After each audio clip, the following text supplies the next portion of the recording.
기도하옵나이다. 아멘. 인간의 본분을 가장 잘 설명한 단어를 꼽으라고 한다면 저는 청지기라는 단어를 꼽습니다. 우리에게 주어진 모든 것은 그것이 무엇이든지 간에 다 우리의 것이 아니라 하나님께서 우리에게 맡겨주신 것입니다. 우리에게는 시간이라는 자원을 하나님께서 맡기셨습니다. 우리 모두는 시간을 하나님의 뜻대로 사용해야 될 청지기 책임이 있습니다. 우리에게 주어진 모든 물질은 나의 것이 아니라 하나님의 것이므로 우리는 이 물질의 청지기가 되어야 합니다. 또한 우리에게 주어진 모든 권위는 하나님의 권위이기 때문에 우리는 권위의 청지기로서 하나님이 우리를 어떠한 위치, 어떠한 지도자로 세우셨든지 간에 권위의 청지기로서 우리는 그 권위를 가지고 하나님의 뜻을 이루는 데 사용되어야 할 것입니다. 또한 하나님께서 우리에게 깨닫게 하신 많은 지식들이 있습니다. 지식인들은 지식의 청지기가 되어야 합니다.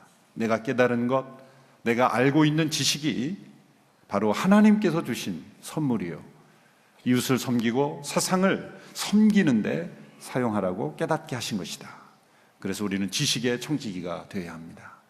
그러나 세상에 보면 자기가 가진 것을 가지고 이웃을 섬기고 나누고 또 세상을 변화시키는 데 사용하는 사람이 있는 반면 세상을 어지럽게 하고 자기만 이롭게 하며 또한 이웃을 힘들게 하는 많은 사람도 있습니다. 예수님 당시에 예수님을 시험하고 넘어뜨리려고 했던 것은 지식이 없었던 사람들이 아니었습니다.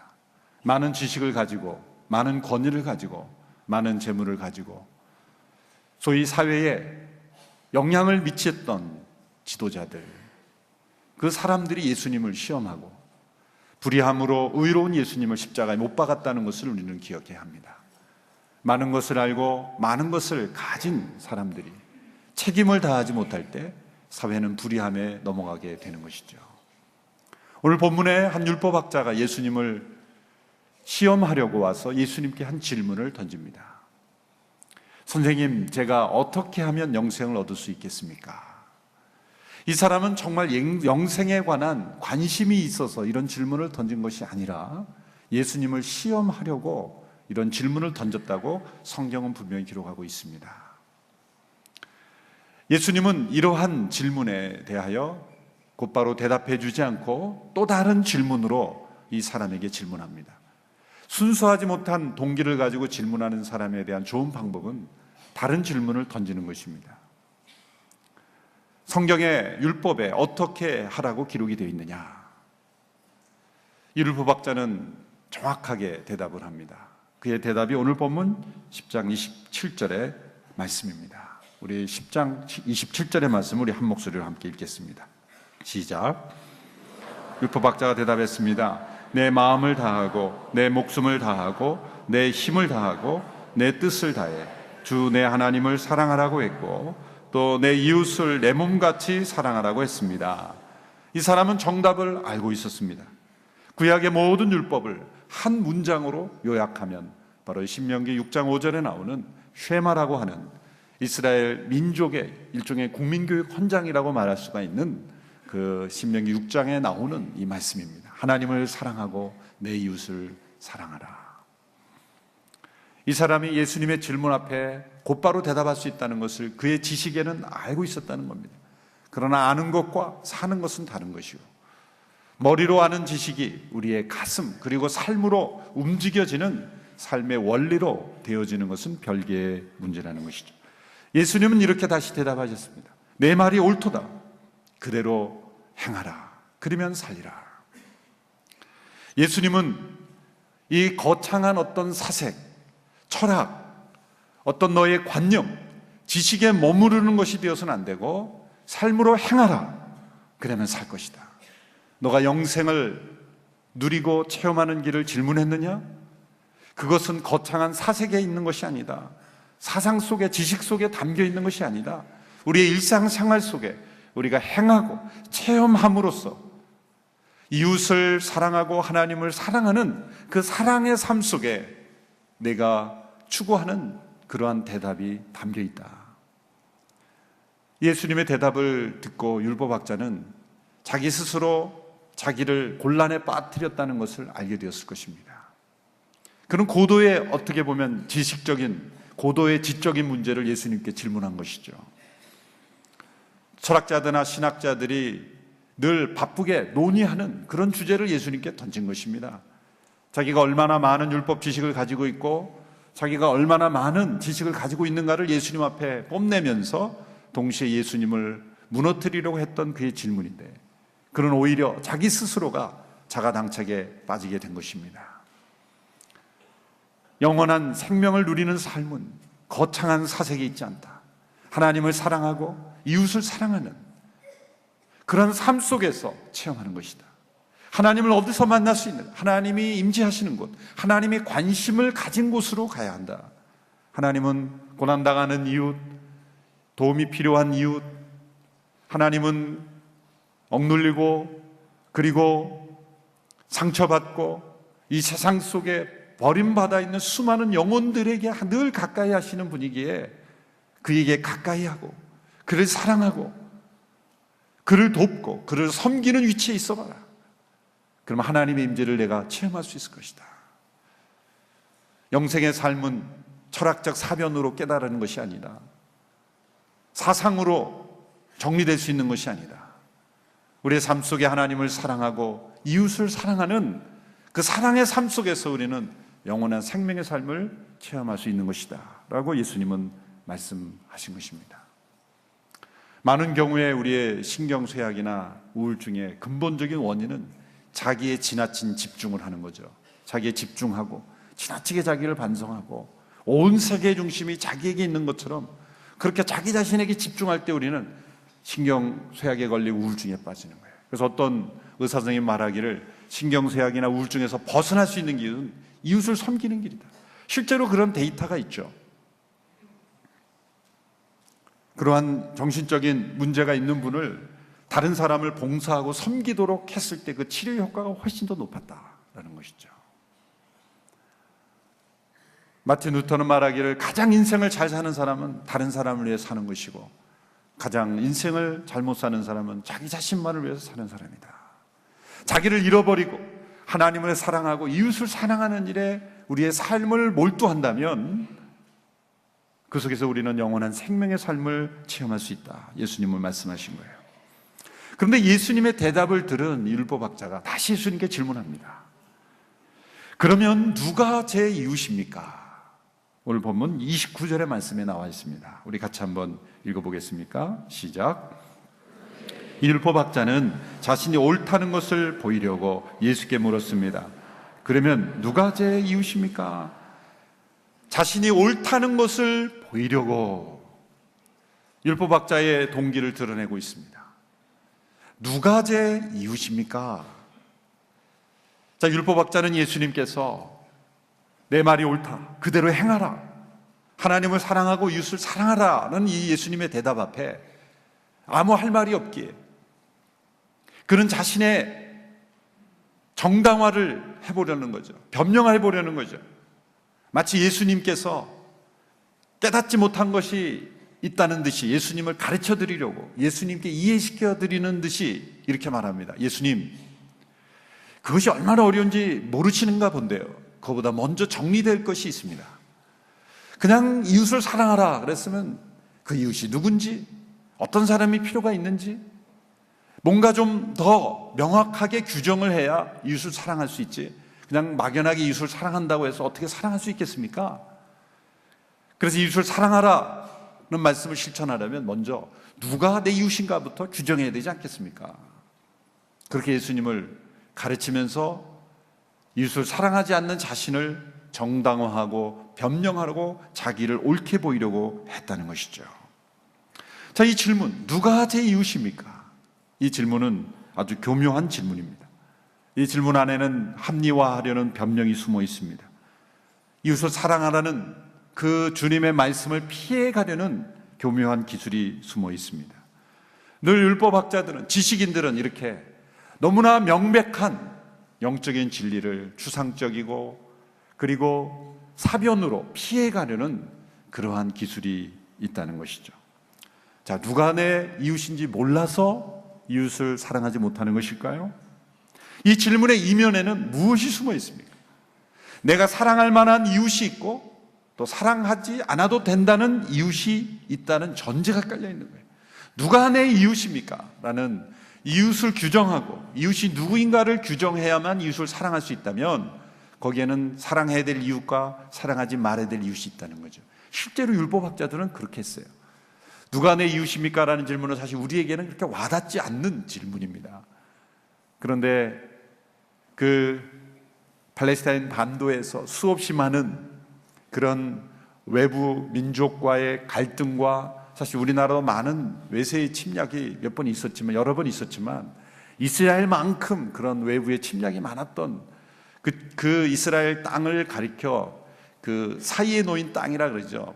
Between the land. 그러니까 이 북쪽에 있었던 메소포타미아 문명과 아래에 있던 애굽 문명의 사이에서 위쪽에서 강대국이라는 아래로 내려오고 아래가 강해지면 위로 올라오고 서로 그 지중해 연안에서 이루어지는 수많은 그런 침략 속에서 그들은 늘 이웃에 대해 지금도 이스라엘은 그 주변 민족국과 늘 긴장이 있지 않습니까?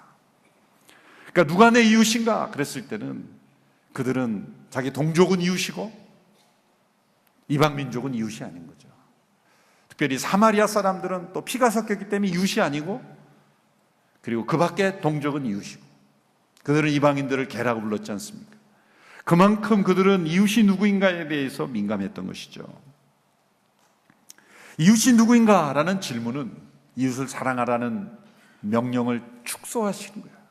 어떻게 하면 축소시킬까? 내가 사랑할 만한 이웃이 있고 사랑하지 말아야 될, 않아도 되는 이웃이 있다라는 거예요.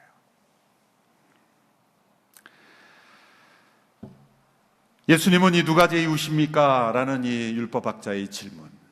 오늘 이 시대에도 우리는 이러한 질문을 통해서 이웃을 사랑하라는 예수님의 명령을 피해가고 있는 것입니다.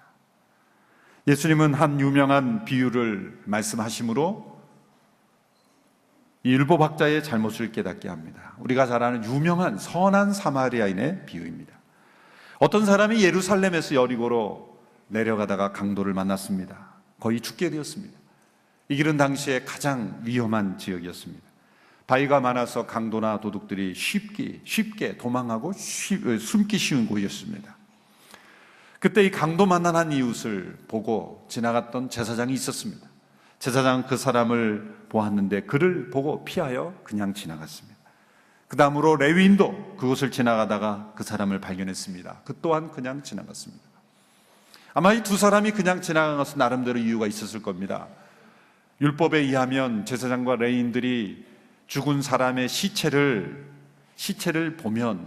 보거나 만지면 2주 동안 직무정지, 부정한 자다. 그래서 시체를 만지거나 가까이 하면 2주 동안 직무정지를 당하기 때문에 나는 해야 될 일이 많기 때문에 저 사람을 잘못 만졌다가는 내 할 일을 못하게 되나 하는 나름대로의 변명이 있었을지 모르겠어요.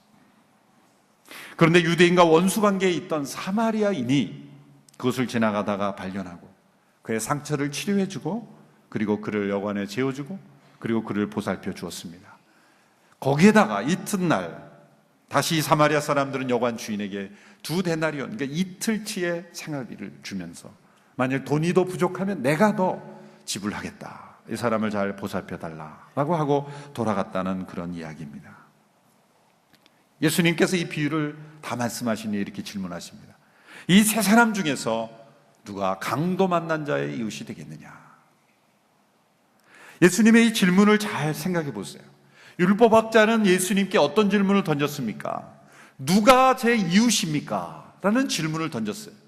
그런데 예수님이 질문을 바꿔서 이렇게 질문하셨습니다. 이 셋 중에 누가 강도 만난 자의 이웃이 되겠느냐? 율법학자는 이웃이 누구인가? 누가 내 이웃인가 질문했지만 예수님은 누가 이 강도 만난 자의 이웃이 되겠느냐? 나는 누구의 이웃이 되어주겠느냐? 주어를 바꾸는 것이죠. 누가 제 이웃인가라는 질문은 이웃을 사랑하는 명령을 최대한 축소시킨 거예요. 그런데 예수님의 질문은 나는 누구에게 이웃이 되어주겠느냐라는 질문은 이웃을 사랑하는 명령을 최대한 확대시킨 거예요. 율법학자는 이웃을 사랑하려고 하면 누가 제 이웃인지를 먼저 알아야 사랑한다고 말한 거죠. 그러나 예수님께서는 누가 이웃인지 몰라서 사랑하는 것이 아니라 나는 오늘 누구에게 이웃이 되어 줄 것인가 라고 질문한다면 그때 이웃이 보여지게 된다는 것이죠. 독일의 유명한 설교자였던 헬무트 틸리케라는 목사님은 이렇게 말했습니다.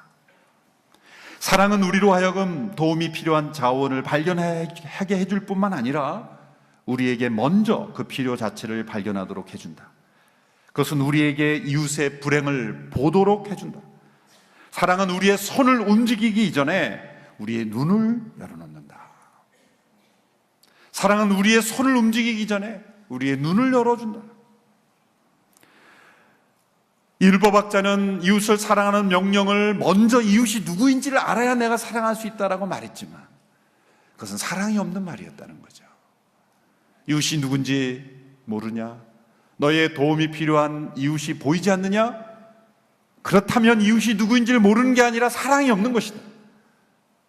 보이지 않기 때문에, 이웃이 보이지 않기 때문에 사랑하지 못하는 게 아니라 사랑이 없기 때문에 도움이 필요한 이웃이 보이지 않는 것이다. 예수님은 그렇게 말씀하신 거예요. 정반대죠. 보이지 않기 때문에 사랑 못하는 것이 아니라 사랑이 없기 때문에 이웃이 보이지 않는 것이다. 오늘 이 시간 우리 모두에게 이 율법학자가 마치 예수님과 세미나 하듯이 누가 내 이웃인가라는 세미나는 불필요한 거예요. 이웃의 정의, 우리가 사랑해야 될 이웃이 누구인가? 이 세상에는 그런 세미나와 그런 토론들로 가득합니다. 그러나 사랑이 있으면 내가 섬기고 내가 도와야 될 이웃은 보이게 돼 있는 거예요. 사랑이 없으면 보이지 않습니다. 우리가 하나님 앞에 하나님 누가 제 이웃입니까? 라고 질문하면 하나님 우리에게 말씀하십니다. 너는 누구에게 이웃이 되겠느냐? 우리에게 있어야 될 질문은 바로 예수님이 던지신 질문입니다. 누가 강도 만난 자의 이웃이 되겠느냐? 우리는 이 선한 사마리아인의 사랑을 통해 예수님의 사랑을 발견합니다. 사마리아인은 원수 같은 유대인을 사랑했습니다. 사마리아인들이 유대인들을 싫어하게 된 것은 유대인들이 먼저 싫어했기 때문입니다. 이 증오의 악순환, 누군가로부터 시작된 미움이 또 다른 미움을 만들어내고 또 다른 증오를 만들어냅니다. 이것은 개인 간의 관계, 국가 간의 관계, 또 민족 간의 관계, 지역 간의 관계 마찬가지입니다. 그 악순환에 그 고리를 끊고 서로 사랑의 선순환으로 바꾸는 것은 누군가 사랑할 때부터입니다. 개인의 생각을 뛰어넘어 민족 간의 이념을 뛰어넘어 변화시킬 수 있는 것, 새로운 역사를 일으킬 수 있는 것은 바로 사랑입니다. 선한 사마리아인이 바로 그 예수님의 모델, 십자가의 모델을 보여준 것이죠. 그 사람이 유대인이었으면 그냥 지나치고 사마리아인이었으면 돕는 것이 아니라 그가 누구인가가 아니라 그가 하나님이 사랑하시고 하나님이 돕기 원하시고 그리고 나의 도움이 필요한 한 영혼이라는 것, 그것을 생각하며 그는 사랑을 베풀었습니다. 그것이 십자가의 사랑입니다. 그는 이웃이 누구인가를 질문하지 않고 자신의 눈앞에 나타난 그의 사랑의 눈이 보여준 유대인을 도와준 것이죠. 그러나 예수님은 강도 만난 사람을 도와준 선한 사마리아인과 비교할 수 없는 그런 사랑을 우리에게 보여주셨습니다. 우리는 강도 만난 사람처럼 거의 죽어가고 있던 것이 아니라 이미 허물과지로 죽었던 우리들이죠. 비유 속의 사람은 강도에 당한 거지만 우리의 죽음은 우리 스스로가 우리의 불의함, 우리의 죄로 인해서 우리 스스로 취한 것이죠. 비유 속의 사람은 사마리아인의 도움을 거절할 이유가 없었습니다. 자신을 돕는 자 가만히 보니까 사마리아인이에요. 내가 당신에게는 도움을 받을 필요가 없어. 그렇게 거절할 수가 없었죠. 그러나 우리는 예수 그리스도의 사랑과 도움을 거절했습니다. 받아들이지 않았습니다. 반항했습니다. 사마리아인은 잠시 동안 은혜를 베풀었지만 예수님은 영광스러운 자리에 내려오셔서 승천하시기까지 평생을 우리와 함께 하셔서 선한 목자가 되어주셨습니다. 사마리아는 기름과 포도주와 약간의 돈을 주었지만 예수님은 자신의 모든 것, 자신의 생명을 주셨습니다. 사마리아는 가면서 비용이 더 들면 주겠다라고 갚겠다라고 약속했지만 우리 예수님께서 하늘로 올라가시면서 다시 올 때 우리에게 주어질 영광스러운 부요한 축복에 대해서 약속해 주셨습니다. 예수님은 이 선한 사마리아인의 모습을 통해 이웃이 누구인가를 규정하는 데 시간을 허비하고 사랑하지 않으려는 인간의 모습과 자신의 눈앞에 나타난 사랑으로 보게 된 그 이웃을 사랑하는 선한 사마리아인을 통해 예수 그리스도의 아름다운 사랑의 모습을 보여주셨습니다. 오늘 이 시대에 우리가 이 예수님의 말씀을 읽고 들으면서 선한 사마리아인이 된다는 것은 어떤 의미인가 생각해 봤습니다. 우연히 길을 가다가 만난 도움이 필요한 사람을 돕는다는 것인가? 그러면 우연히 만나지 않으면 도울 필요가 없다는 것인가? 만일 이 비유의 속편을 쓴다고 한다면 이 선한 사마리아인의 비유에 이 속편, 후속편은 어떻게 기록이 될 필요가 있을까? 이렇게 상상을 해봅니다. 이 선한 사마리아인은 자신의 일상으로 돌아왔어요. 그 사람을 다 돕고 난 이후에 자신의 서재에 돌아와서 이 사람의 직업이 무엇인지는 알 수 없어요. 그러나 이 사람은 강도 만난 사람을 도와준 그 경험, 그 도와주는 사랑을 가지고 자신의 직업 속에서 이런 많은 생각을 했을 거예요. 왜 이런 강도가 예루살렘에서 여리고 내려가는 길에 강도들이 출현할 것인가? 저 사람은 왜 강도가 되었을까? 왜 강도 만난 사람이 그렇게 방치되어 있었을까? 수많은 생각을 하면서 그는 자신의 직업에서 또 다른 사랑을 실천하는 계획을 세웠을 것입니다. 그가 만일 교육가라면 강도로 살아가는 사람이 나오지 않도록 하기 위해서 내가 맡겨진 이 나의 교육의 대상이 되는 사람들을 어떻게 강도가 되지 않도록 내가 교육할 것인가를 고민했을 것입니다. 그가 정치가라면 길에서 활동하는 강도가 존재하지 않도록 치안체계를 강화하는 법을 만들었을 것입니다. 그가 종교인이라면 종교 울타리에 갇혀서 사랑이 필요한 사람에게 사랑이 전해지지 못하는 그러한 어리석은 종교가 되지 않도록 돌아볼 것입니다. 결론적으로 이 선한 사마리아인은 자신의 직업으로 돌아와서는 그러한 일이 다시는 일어나지 않도록 예방하는 사랑을 실천했을 것입니다. 그의 사랑을 계획했을 것입니다. 자기가 가진 직업 속에서 자기가 가진 힘을 가지고 지식을 가지고 돈을 가지고 위치를 가지고 계획화된 조직화된 그런 사랑을 미리 앞서 행할 수 있는 실천을 했을 것입니다. 강도 만난 자를 사후에 도와주는 사랑만이 아니라 이제는 강도 이전에 그 원인과 싸우는 사랑을 그는 틀림없이 실천했을 것입니다. 이 비유를 통해 예수님께서 우리에게 요구하시는 것은 오늘 이 시대에 우리가 길에서 강도 만난 사람을 보면 당연히 도와야 되겠지만 그러나 우리에게 요구하시는 것은 그 이전에 앞을 내다보는 사랑을 할 수 있어야 한다. 우리 사회에 구조적으로 강도가 나타나지 않는 사회가 되도록 하는 사랑을 앞서 행하는 선한 사마리아인. 우리가 있는 위치에서 우리가 가진 지식을 가지고 강도가 되는 자가 아니라 강도를 돕는 자가 아니라 강도를 예방하고 강도가 출현하지 않도록 하고 강도 만난 사람이 이 시대에 없도록 우리가 가진 위치에서 우리가 주어진 상황 속에서 최선을 다하는 것, 그것이 바로 선한 사마리아인의 삶을 사는 것입니다. 오늘 이 시대에 얼마나 많이 강도 만난 사람들이 있습니까? 누구로부터 사랑받지 못해서 자살하는 사람들, 사회로부터 버림받은 사람들, 스스로 건강하게 자립하지 못하고 방황하는 청소년들, 이 시대에 수많은 강도 만난 사람들, 그들을 돕는 이웃이 되어야 합니다. 그러나 더 나아가 그러한 일이 일어나지 않도록 예방하는 일에 쓰임받는 선한 사마리아인, 이 비유의 속편을 쓸 수 있는 선한 사마리아인이 우리 모두가 되어야 될 줄로 믿습니다. 세상의 변화는 완전한 세상을 꿈꾸며 주장하며 구호를 외치는 데 시작되지 않습니다.